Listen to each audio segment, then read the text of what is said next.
bravo, chers auditeurs. Comme je l'ai promis, nous racontons encore sur Fatima la 3e partie.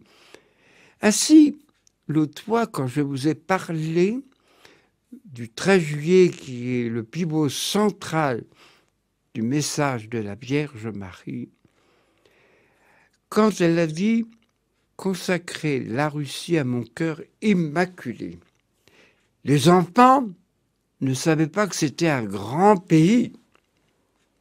Ils avaient cru que c'était simplement une méchante dame. C'est déjà une preuve évidente, dont il y en a encore bien d'autres, que les enfants étaient incapables de mentir. Cependant, continuons. Elle est apparue et ça faisait du bruit.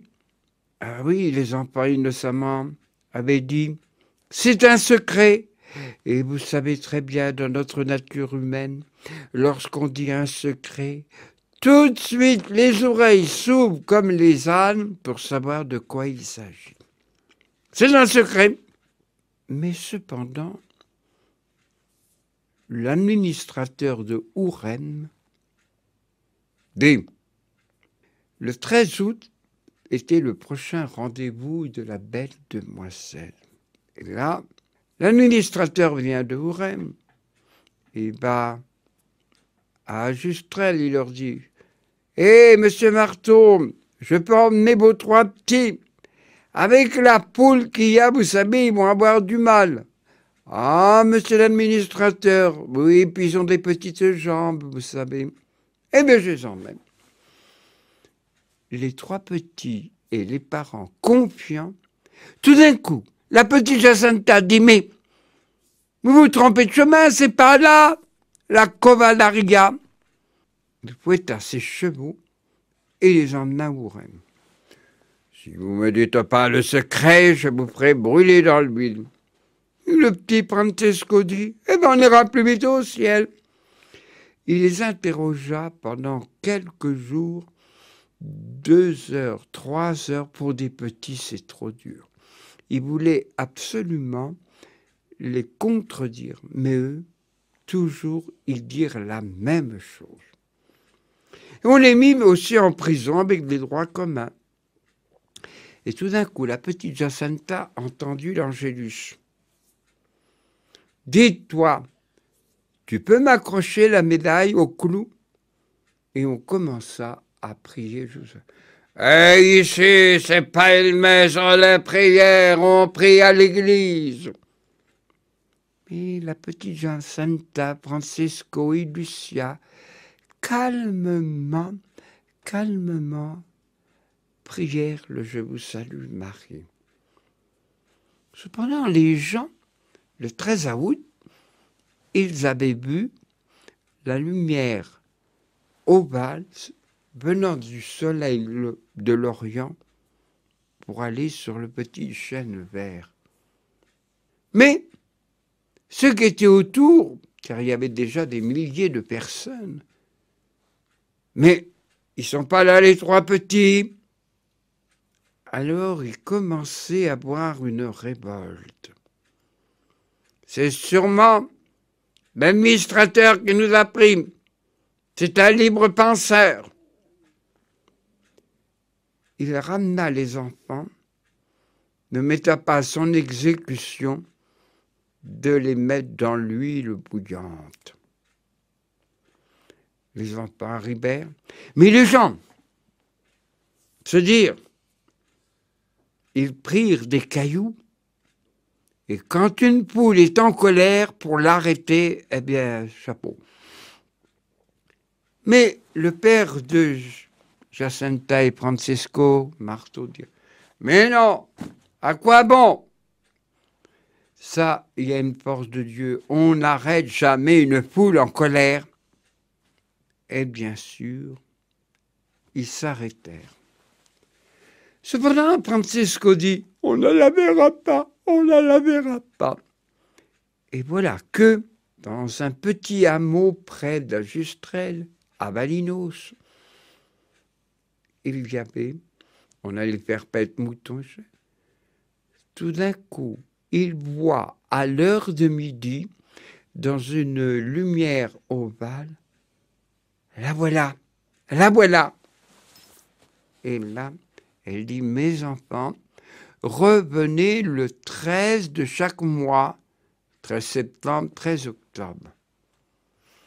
Et Lucia dit, oui, pourriez-vous faire des miracles? Les gens ne nous croient pas. Et aussi, pouvez-vous guérir des malades? Qu'ils se convertissent et je les guérirai. Et aussi, elle partit du côté du soleil levant en recommandant surtout de prier le chapelet. Et la petite Jacinta avait la tante, la maman de Lucia.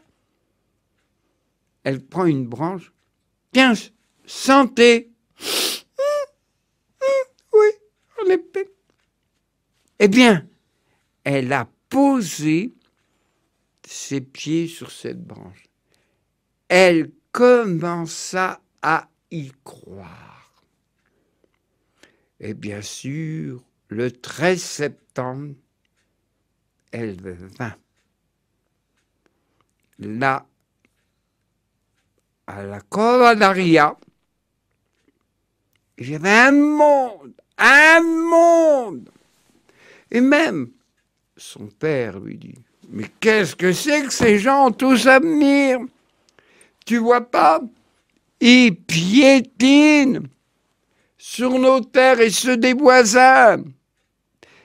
Et vous savez qu'à l'époque, un bout de terre, c'était important. Mais papa, je ne suis pas obligé de venir.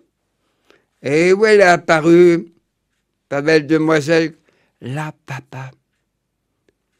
Et le papa se mit à prier avec sa petite dernière Lucia. Cependant, ce 13 septembre, elle dit, mes enfants, revenez bien le 13 octobre. Je ferai un grand miracle. Aussi, elle dit aussi, et là le ciel donna un petit signe. En effet, du ciel tomba plein de pétales de toutes couleurs, et les gens, je l'aurais fait moi-même aussi, voulaient palper, toucher. C'est comme si ils avaient touché de l'air. Ça symbolise les grâces de Dieu qui sont données à ces braves gens. Voici qu'arrive enfin la date tant attendue, le 13 octobre. Déjà, les journaux étaient opposés. Je rappelle, c'était un gouvernement libéral, même athée, même opposé. Et les journaux disaient, c'est encore une invention des curés. Pour attirer le monde, qu'est-ce qu'ils préparent? Sans le vouloir, ils faisaient de la pub tout en étant opposés. Mais il y avait ce flair catholique, comme il y a le flair paysan. Ils y allèrent. Il y en a qui ont fait 200 kilomètres à pied. D'autres moins, mais il n'y avait pas de moyens de locomotion comme on a aujourd'hui. Et là, les gens pleurent. Mais voilà, ils s'approntèrent à une pluie divine le 13. Il pleuvait. Les gens, les habits étaient trempés, mouillés. Cependant, ils croyaient tous que ce miracle allait arriver. Cependant, les gens étaient, d'après les gens de l'époque, ils étaient 70 000. Peut-être plus, mais retenons le texte, le nombre officiel. 70 000, patauchés dans la boue. Et il pleuvait toujours. Tout d'un coup, un homme dit « ça fait longtemps qu'on attend midi. Ils nous ont pas encore dérangé. Vous vous êtes fait à boire. » Mais Lucia, dans un tempérament portugais, non, elle a dit qu'elle viendrait. Tout d'un coup, à l'heure de midi, le soleil apparut. Mais ce qui étonnait les gens, le soleil est apparu sous 4 phases.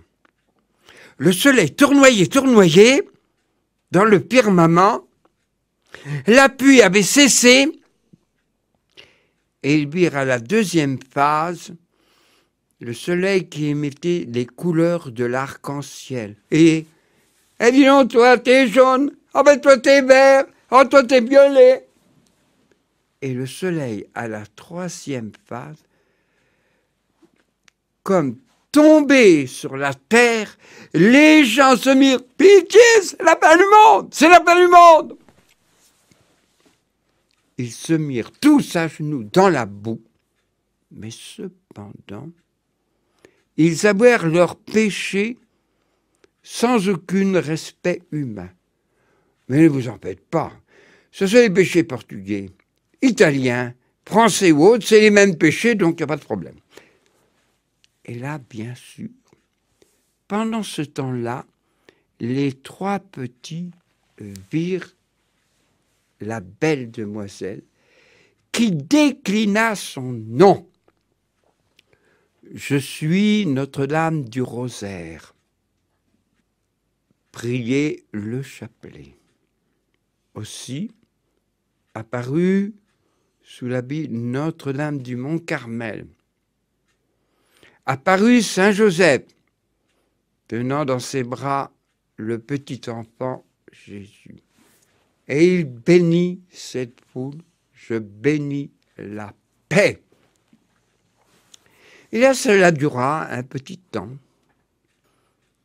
Aussi, ce soleil qu'on n'arrive pas à expliquer, comment cela se fait, je ne peux pas vous le dire, je ne le sais pas.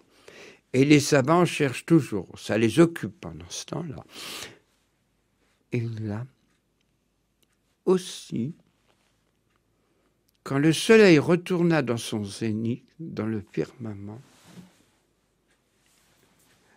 2 preuves, ils n'ont pas une hallucination. Car avec les moyens modernes, aujourd'hui, on peut halluciner des tas et des tas de milliers de gens. Petite preuve, les habits étaient secs. Même la machine à laver, à sécher, Arthur Martin n'aurait pas pu les sécher aussi bien. Et en plus, ils étaient serrés les uns contre les autres, 70 000. La terre était sec. Et pour un paysan, quand il a plu beaucoup, la terre ne sèche pas même par un vent d'est. La terre était sec. Voilà une des 2 preuves évidentes dans lesquelles ce n'était pas une hallucination. Et bien sûr, il y a eu des retours, car dans notre pays de la France, on ne veut pas parler du spirituel. À mon avis, c'est une erreur monumentale. Bon, laissons-les causer, ça ne durera pas comme les impôts. Il y a eu un renversement. Le chef de l'État à l'époque, qui était franc-maçon, voyant ce phénomène extraordinaire qui dépassait le rationnel, là, il abolit les mauvaises lois, le divorce, la ségrégation contre l'Église et bien d'autres lois. Mais, aussitôt, peu de temps après, il fut tué. Il y eut des élections et cette fois-ci, ce fut des hommes droits qui étaient à l'autorité de l'État. Et les vocations revinrent, les séminaires peu remplis. Il y a toujours un lien entre les événements historiques et spirituels. Bien sûr, les trois petits revinrent.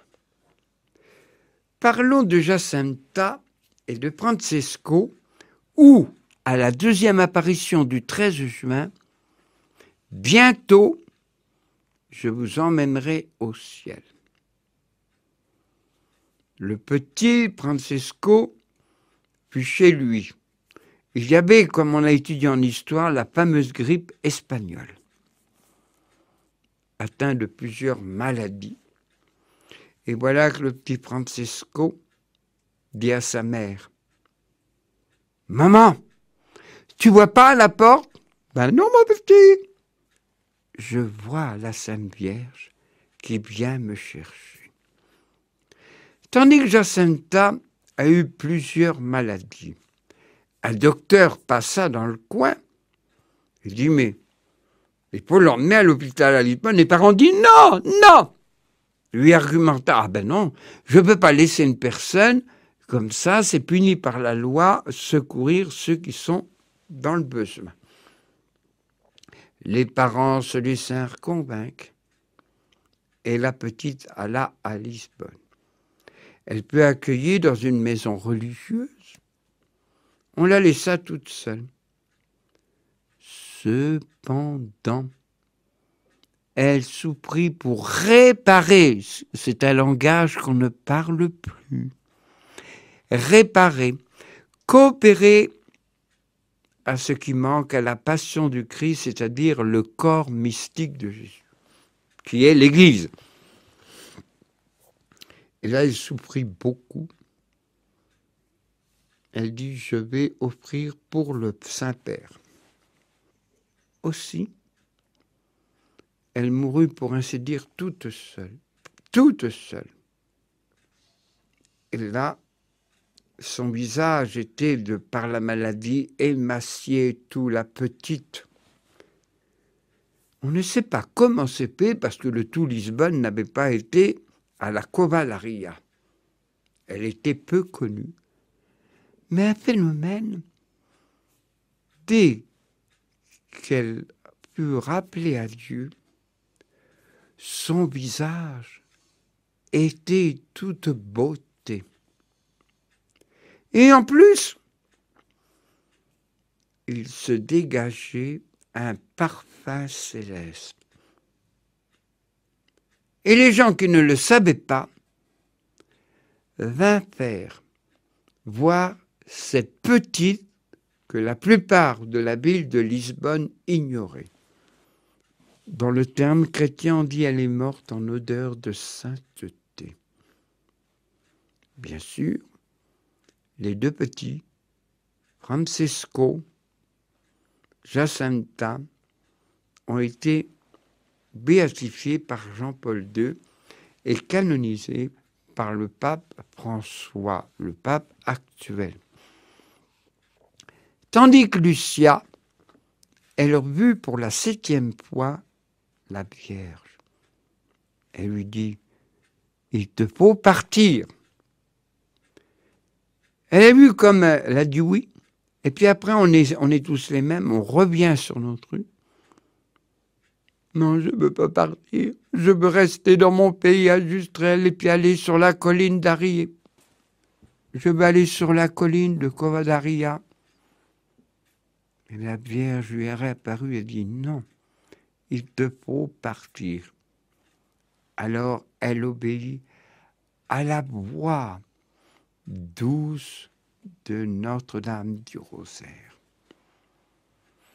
Elle était rappelée à Dieu en 2005, la même année où le pape Jean-Paul II a été rappelé à la veille de la journée de la miséricorde. Fatima n'est pas fini. On dit, bon, c'est casé dans les papiers et tout. Je vais vous raconter une chose surprenante, même incroyable, mais historiquement, je peux vous le prouver. Voilà. Vous, les anciens, vous vous rappelez Khrouchtchev, qui était à l'ONU, et il faisait un grand discours, comme ça on avait le temps de dormir. Bon. Mais ce qui est surpris, tout d'un seul coup, il enleva la chaussure et tapa sur le pupitre. Surpris. Est-ce que c'était un coup de cinéma? Mais ce dont il savait.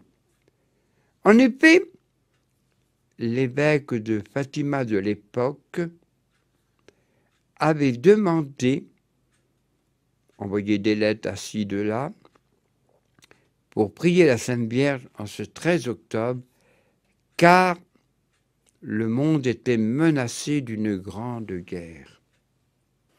Il y avait 500 000 personnes. Oh, vous me dites, c'est plus que le 13 octobre 17. Mais attention, les moyens de communication étaient plus rapides et beaucoup plus nombreux. Les gens priaient.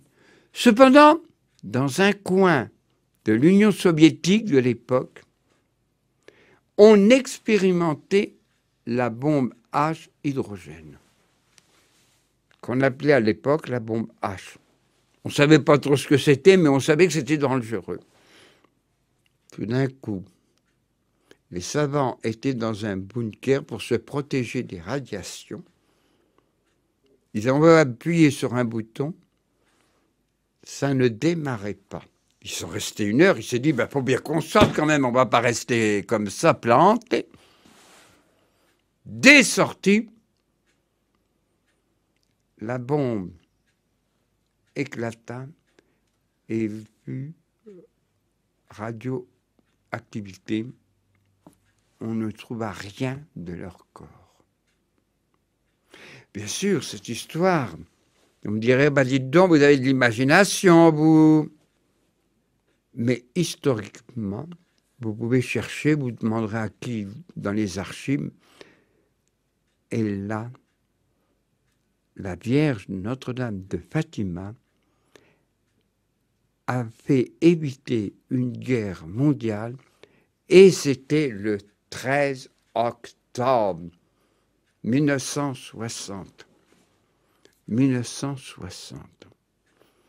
Il y a eu beaucoup d'autres miracles. J'en raconte un. C'était en Autriche. L'Union soviétique occupait l'Autriche.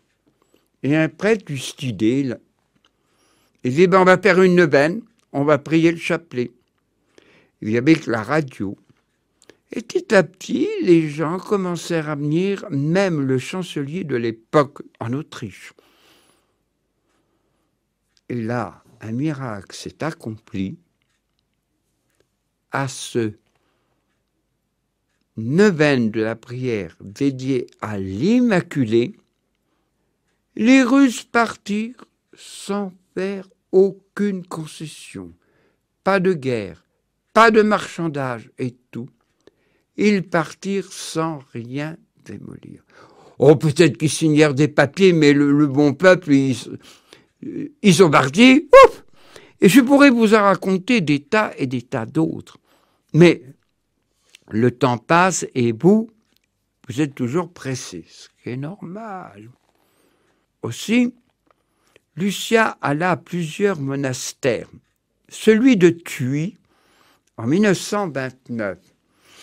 Et la Vierge lui a réapparu et lui dit, « Maintenant, tu peux dire le secret. » Comme vous le savez, le secret du 13 juillet, consacrer la Russie à mon cœur immaculé et faire les 5 premiers samedis du mois. Je l'avais dit à l'autre, mais je le rappelle, on ne croit pas à son immaculée, on ne croit pas à sa virginité, on ne croit pas qu'elle est mère de Dieu, on empêche les enfants de prier le chapelet. Ah, ça va. Et aussi, les images représentant la Vierge Marie furent toujours détruites. Vous direz, chez nous en France, on respecte. Eh bien, tant mieux, c'est déjà pas mal.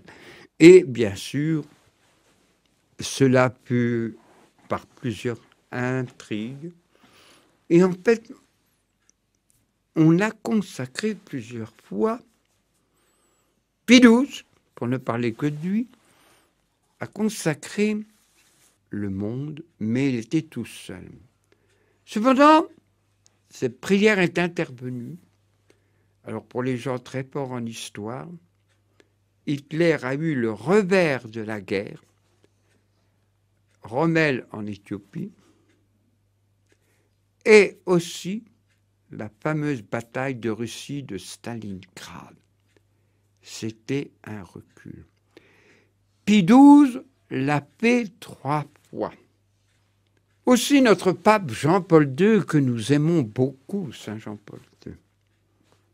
Il l'a fait avec plusieurs évêques. C'était en 1984, le 25 mars 1984, fin 20e siècle. Et là, il se passa quelque chose. Oh, ça s'est pas fait spontanément, mais progressivement et assez rapide. Tout le monde se rappelle du mur de Berlin, 89. Aussi, le virement qu'il y a eu avec Helsinki, Gorbatchev, Helsinki, et aujourd'hui le président de la Russie. Ne cherchons pas les méandres de l'histoire, c'est très difficile, et puis c'est pas ce qui vous intéresse le plus, j'en suis sûr. C'est le message de Notre-Dame. De Notre-Dame. Et là, bien sûr, la Russie est passée de l'athéisme à la foi. Un député européen a été visiter le pays, bon c'est normal, c'est le boulot à eux. Il a vu la Russie transformée, où avant personne n'osait. Maintenant, le gouvernement actuel a fait restaurer toutes les églises qui étaient soit toutes délabrées, soit qui servaient de musée. Quand elle sera l'unité catholique, je ne peux pas vous le dire. Cependant, un homme, Maximilien Kolbe, qui était un homme très intelligent, vigoureux et tout, il a dit à quelques-uns de ses amis, un jour, la Vierge, son image, sera au-dessus du Kremlin. Mais, a-t-il dit en secret, alors tout le monde presse les oreilles, c'est quoi? C'est quoi? Mais il y aura beaucoup de sang versé. Le remède que donne la Vierge pour nous, le petit peuple de Dieu, c'est de faire les 5 premiers samedis du mois, se convertir, retourner à l'Évangile, prier le chapelet et se consacrer au cœur immaculé de Marie. Bien sûr, se confesser. On est, nous les hommes, à chercher des complications et le ciel prend les petits moyens adaptés pour tout le monde. Voilà à peu près le secret de Fatima. Mais disons, la Vierge de Fatima a été connue, la Vierge pèlerine, qui était dans beaucoup de pays, ne serait-ce qu'aux Philippines, en Irak et tout.